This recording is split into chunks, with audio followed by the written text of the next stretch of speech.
तर्फे आपत्ती येथे आमदार रणधीर सावरकरांचा निषेध करण्यात आला।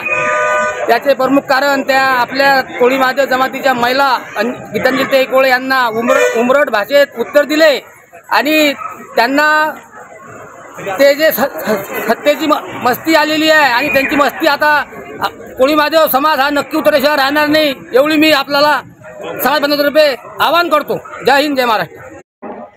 झालेला प्रकार हा अतिशय निंदनीय आहे। महाराष्ट्र सांस्कृतिक स्वरूप वैभव राखून आज आपण लोकप्रतिनिधी एका गट्टा मतदानाने निवडून देतो आणि तिथं जर आपल्या समाजाच्या आपल्या लेखीचाही कुठेतरी अपमान होत असेल तर हे संपूर्ण आपल्या समाजासाठी खूप अशोभनीय आणि निंदनीय प्रकार आहे।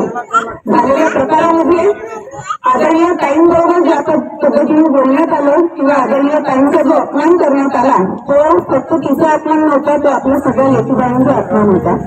आणि आज आपण निषेधार्थ इथं सगळेजण जमलेलो आहोत। यानंतरही आपल्या कोळी समाजाचं वैभव आणि कोळी समाजाची कुठलीही संस्कृती डागाळण्यासाठी जर अशा प्रकारे कोणी प्रयत्न करत असेल तर तुम्ही याचप्रमाणे याच संकल्पने एकत्रित आले पाहिजे।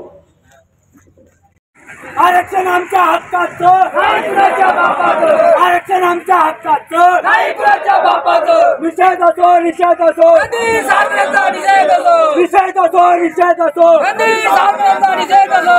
आरक्षण आमच्या हक्काचं, नाही कुणाच्या बापाचं।